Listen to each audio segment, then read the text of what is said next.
All right, good morning slash afternoon to everybody. Is here for another episode of Pick and Pop, and today, basically, just discuss what we have going on for these last few days of the NBA season, and of course, our first impressions of what we had through the first weekend or so of the MLB season. We have plenty of baseball games today, a lot of really good games yesterday. I was watching baseball all day, considering if there was no NBA going on. National championship game was not really all that entertaining. Villanova dominated from start to finish to win their second title in 3 years. So congratulations to the Villanova Wildcats, who, I have like a weird piece of hair right there. Villanova's been one of the best programs in the country in my lifetime, at least. Of course, that hasn't always been the case, but it's now their second title in 3 years, or third overall in their fourth title game, 6 Final Fours now for that program. And they've certainly proven to be the best of the Big East for pretty much this decade and a little bit more, and have proven to be a perennial contender that can garner NBA talent and always be able to give a really good fight in the NCAA tournament. That is course been proven with what they've been able to do the past couple of years. But moving past that, as I don't know too much about college basketball, and I'm not going to talk about something that I don't know about, but moving into what we have in the NBA right now, that'll be my first topic of conversation for today. A lot of games tonight. I think every team is in action. 3, 6, 9, 12. Okay, not quite every team. But 13 games tonight, a lot of games going on, and a lot of games between playoff teams. So just looking at tonight's schedule, I mean, it's really wild how many games are going to make a difference tonight between the Raptors and the Cavaliers, which is the first one. Now, I kind of thought that the top of the Eastern Conference was settled and that what we had was going to be what we were going to be getting. That's not the case, though. Celtics beat the Raptors last Saturday.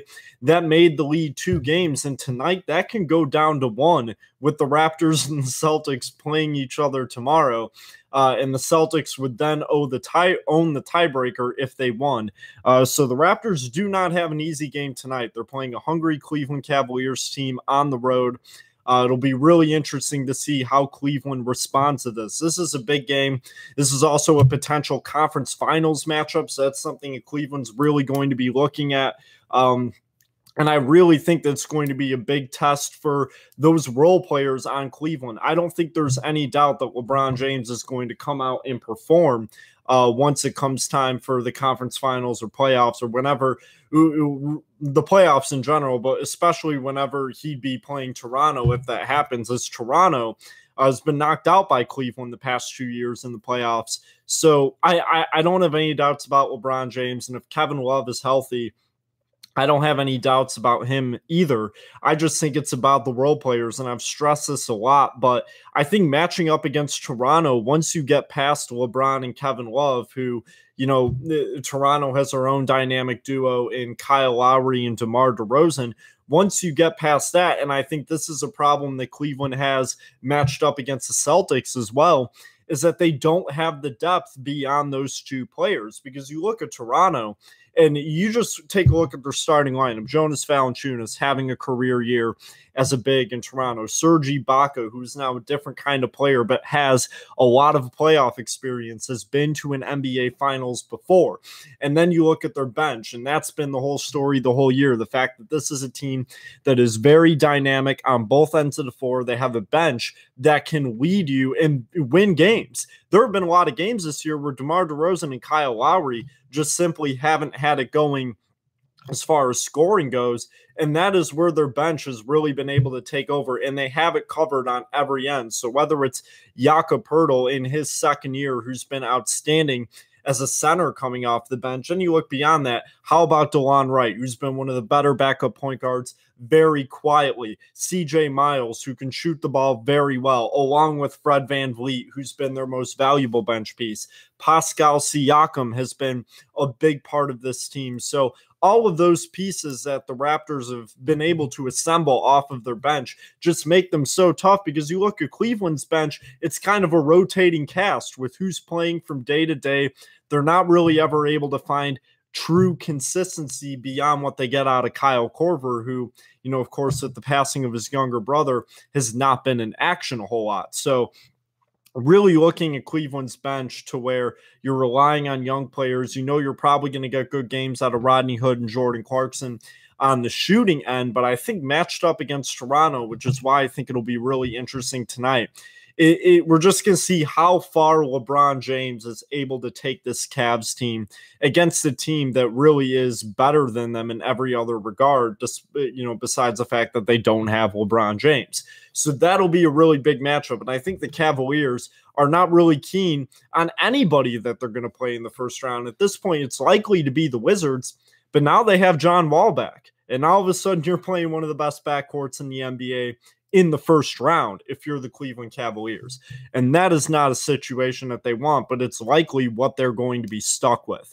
And if you're LeBron James, you have to win that series. The Cavs have no excuse to lose in the first round. LeBron James has never lost in the first round, which is a big part of his individual legacy. And I don't think that anything's going to change that this year, but I think they play Washington in the first round where you have a backcourt that is really dynamic, just about as dynamic as any other one in the league. If you're getting a John Wall that is even 80 to 85% ready to go, that's going to be a challenge for Cleveland. They're going to have their hands full. And at that point, it really comes down to Washington's bench. If, guys like Mike Scott and Kelly Oubre and Jody Meeks are going to be able to hit open shots for you and keep your second unit in ball games and kind of weather the storm that LeBron James is going to initiate when the second unit of Washington is in the game. But when you have those starting lineups match up and you have one of the most dynamic playmakers, not just in the game right now, but in this generation and in my lifetime, I would say, in John Wall, the Cavs are going to have problems. And I'm not at all inferring that they can lose that series if that ends up being what it is, but it's going to be the toughest first round matchup that the Cavaliers have had in quite some time, or that LeBron James has had in quite some time, I should say. That's just going to be difficult for the Cleveland Cavaliers. So that's what will be interesting. It'll certainly be interesting tonight. Has that switch been flipped for the Cavaliers? The switch has been flipped the whole year for LeBron James. Now we're going to see if the rest of the team can kind of take that lead heading into this final week or so going into the playoffs. And then as far as other games are going to have an impact, you have the Warriors and the Thunder playing each other in Oklahoma City. And the Thunder have beaten the Warriors 2 of 3 times so far this year. They really beat them at home, their one game earlier on in the season. And this is a big matchup. And Oklahoma City really trying to solidify themselves in the playoffs. They have a very tough game tonight. It's going to be Kevin Durant. It's going to be Klay Thompson. It's going to be Draymond Green. It's going to be pretty close to a fully tooled up Warriors team. So that'll be interesting to see if Oklahoma City still has what they need in the tank to at least stay in it with Golden State. I've been a believer in the Thunder all year. I think they're so much better than what the record says. I think if Andre Robertson didn't get hurt, this would be a very real conversation on the Oklahoma City Thunder being a team that could win the West potentially. I don't really think that that's the case right now, but I do think that if they win a playoff series and get into that second round, they have the experience, they have the pieces. I mean, they have the pieces on their team to match up with three-point shooting if they're locking down the other team defensively. And I think that's what makes the Thunder and the Warriors such a good matchup, is that if you're able to limit Klay Thompson and Kevin Durant shooting threes at least a little bit, OKC has Paul George. They have Carmelo Anthony. They have Corey Brewer off the bench. You have Alex Sabrinas. There's some other pieces on this team that can really contribute on the end of three-point shooting. So it really comes down to what they're bringing to the table defensively. And OKC is one of those teams that's really just looking to lock themselves up a playoff spot, focus on their first-round matchup, which right now would be against the San Antonio Spurs. It'd be a very interesting one. The Spurs still don't know what the deal is going to be with Kawhi Leonard. I'm one that's just kind of assuming that he's not coming back, but I've said it a million times. If he does, it's open season and anything can happen, because you would have to think that if he is truly ready and able to play, that he would, but it's just kind of one of those really vague situations where we don't know entirely what the relationship is between the player and the team. To what extent is he still hurt? This whole injury has been really peculiar from the start, from it of course being from the beginning, not knowing if he'd come back later in that series, to him not starting training camp when everything was starting, to him only, maybe being able to come back at the beginning of the year. There's just been a lot of ambiguity around Kawhi Leonard and this injury. And I think the Spurs deserve a world of credit for what they've been able to do without him. I think that Greg Popovich has really solidified himself as one of the greatest coaches in American professional sports. They've been one of the most overachieving teams in pro sports that I remember in recent memory. And I think LaMarcus Aldridge, I'm not saying he's an MVP or even a candidate, but I'd like to see him get some votes because, I mean, you picture the Spurs without him. He has been the anchor to that team and has kept them has kept them in it, has kept them competitive, has kept them a team that you don't want to play. And I think even when the playoffs come around, he is still somebody that makes that a part of his game, that makes it a factor into playing the Spurs. And I think especially his improvements that he's made in isolation, the fact that you can give him the ball late in games and that despite his size, he can still create his own shot. He's great posting up players. He's great at making a ball fake and then doing the turnaround jump shot, which has been a big move of his this year. All things that you'd have to look at if playing the Spurs in a playoff series. But I think that, both of those teams, the Spurs play the Clippers tonight, a team that's fighting for their playoff lives. Both of those teams have a lot in their hands and are going to need to, figure out what it's going to take in that first round playoff series, whoever they end up playing. The Boston Celtics play the Milwaukee Bucks tonight. That's a game they should win, and one that if they're still have their eyes on the 1 seed, hoping that Cleveland wins tonight, the Celtics win. That brings it within a game, and of course they have that matchup in Toronto tomorrow night, so that'll be a big one. The Wizards play the Rockets. Rockets looking to pick up another win after taking a loss to the San Antonio Spurs 100-83 on Sunday. That was a very decisive victory for San Antonio. The Nuggets, who are also fighting for their playoff lives, are a great home team. They play the Pacers tonight. Pacers fighting for seeding, and I think right now, if you're the Indiana Pacers, you're cool with staying in that 4 to 5 spot, which would likely have them playing the Sixers, who at this point do not know the playing status of one Joel Embiid. And if the Philadelphia 76ers are without Joel Embiid in the first round, I think the Pacers have to be feeling pretty good about their chances on advancing. So that's certainly something to look at, and that'll be a really exciting series. And I think I just got to make a point. The Indiana Pacers this year, I think, have been the surprise team. I think Nate McMillan, personally, there's a lot of guys that you could put, Greg Popovich, Brad Stevens, for all the adversity that the Celtics have had to deal with, Quinn Snyder for the turnaround that he initiated with the Jazz. But I think what Nate McMillan's done with the Pacers has really been incredible. I mean, you start the season, everybody has you written off as a team that may only win 25 games, a for sure lottery team, a team that made a trade that at the time looked to be a horrible return, just looking to try and start something to rebuild, moving past the Paul George era. And they come out and they have a 4-game a record that is 4 games better than what they had last year with Paul George. So I really think that speaks volumes to not just perhaps the underestimation of talent that myself and a lot of other people had of the Indiana Pacers, but I think most importantly, it speaks to the mental fortitude of Nate McMillan. I mean, this is a guy that looked at this team, knew what the expectation was, knew the talent that he had on his hands, had dealt with injuries as well, and somehow, some way, his team is in the 5th seed in the Eastern Conference, looking to get the 4,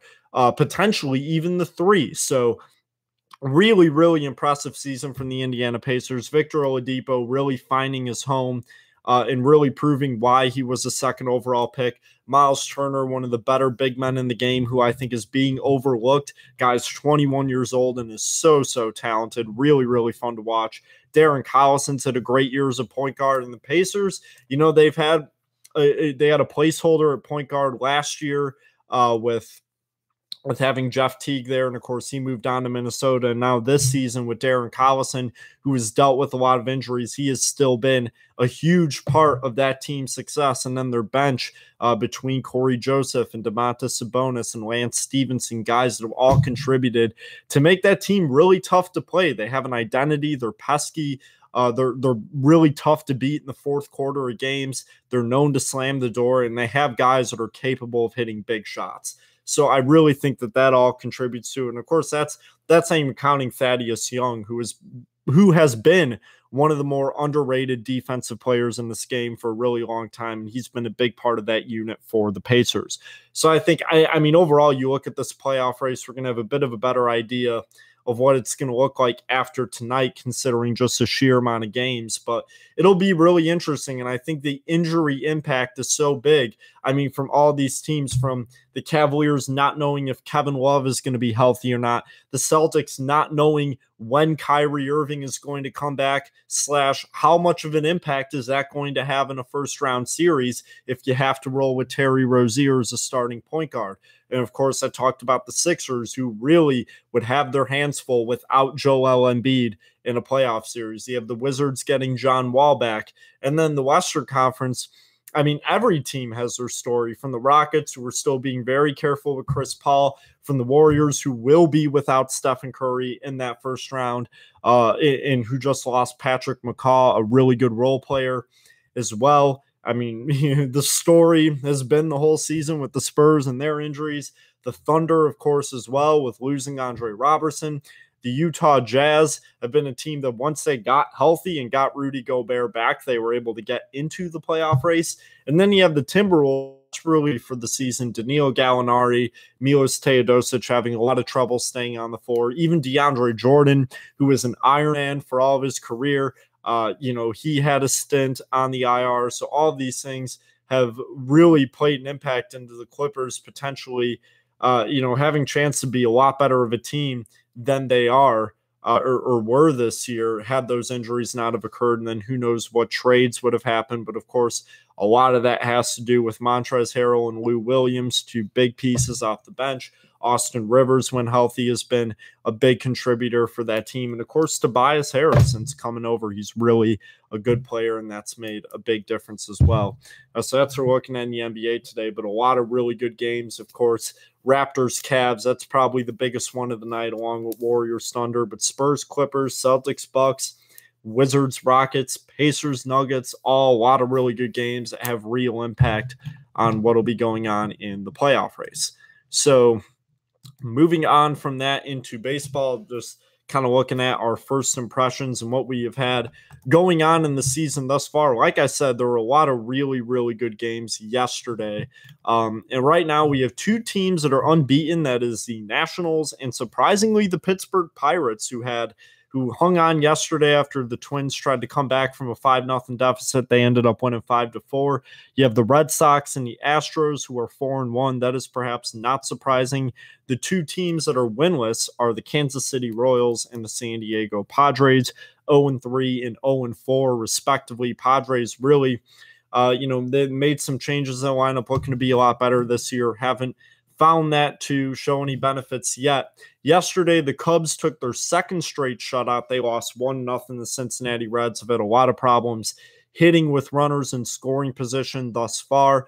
Diamondbacks, Dodgers, that was really a crazy game yesterday. I think that is one of the rising rivalries that we're seeing in the MLB. I mean, Diamondbacks are a really young team. They've always been able to hit, but they do have some pitching now. They have a pretty good bullpen, and they're a team that has proven to hang in there with the LA Dodgers. And last night, down 9-6, 2 on, 2 out, Kenley Jansen on the bump, and Chris Owings hits a 3-run homer to tie it. They end up winning it in 15 in the longest game in Chase Field history. So that was a really good game. I watched most of that. Eventually did go to bed. Shout out to Bartolo Colon. He had a really good start yesterday. His team ended up losing 3-1. But, I mean, for a guy that is going to turn 45 years old next month, which I really still can't believe, he turns in not just a quality start, but like a really quality start. Pitches 6 innings, gives up 7 hits, 1 run, and a walk with 4 strikeouts on just 89 pitches. His 1 run was on a homer. And I mean, looking at this guy's career numbers, his birthday's on May 24th. That is when he'll turn 45. 529 games started now, 3,321 in a third career innings, 2,458 strikeouts, and he has faced 14,051 batters. He's the active leader in that. I mean, it's just fun.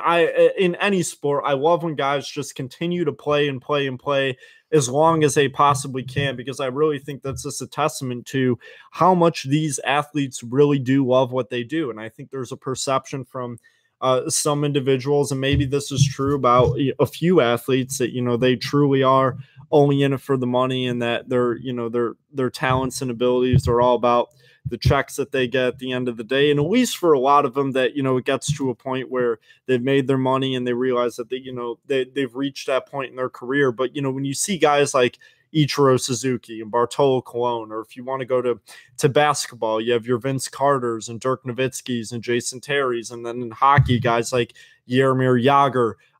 These are all guys that just truly love the sport that they play, and they'll do anything to stay in it. It feels such a big part in their life. And I think that's what's really enjoyable watching players like that, is that, a lot of fans like myself, have that same kind of enjoyment, just love watching baseball. And these guys really, really, really love playing it. And I think that's really incredible to see a guy that's 44 years old, didn't even come into the league until he was 24, which is what's really crazy, is that if he came into the league early, he'd be in like his 25th season right now. So maybe that's part of the obligation that he feels to continue playing. But it's also the last remaining Expo. You could talk on and on and on about Bartolo Colon and what he's done for the game of baseball and what he continues to do. But of course, really entertaining and really exciting to watch him play. Some other games went yesterday. Cardinals picked up their second win of the year. They beat the Brewers 8-4. Miles Mikolas hit the first home run by a pitcher of 2018. The Blue Jays dealt the White Sox to their first loss of the year, despite Wellington Castillo's 2 solo homers. Blue Jays ended up winning that one late. Russell Martin with a big home run in that matchup in the 7th inning. The Rockies ended up beating the Padres 7-4. Wade Davis picking up his second save of the year. Red Sox beat the Marlins 7-3. It was the Tigers over the winless Royals 6-1. Liriano over Jason Hamill in that game. The defending champs beat the Orioles 6-1. Nationals blew out the Braves 8-1. Indians shut out the Angels 6-0. And a lot of good games on today. Of course, a continuation of a lot of those series and the beginnings of some others. Some good interleague ones. Mariners and Giants, they got a day game. Royals and Tigers starts momentarily, actually. And then tonight, of course, a lot of good matchups. Cubs and Reds, White Sox, Blue Jays, Phillies and Mets. That'll be a series that begins tonight. Orioles and Astros again, Dodgers and D-backs, and then 3 more late-night games. Rangers, A's, Indians, Angels, Rockies, Padres. Best time of year.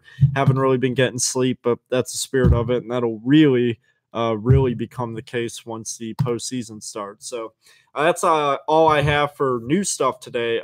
Just once again, just kind of looking forward to what we have moving up on the channel. I'll probably continue to do daily videos. I just didn't last week, just because I didn't have an optimal setup to do them. Didn't want to make them look too bad. But anyways, I will be doing my series preview videos for the NBA playoffs, essentially as soon as the seeds are clinched and figure out what matchups are going to be what.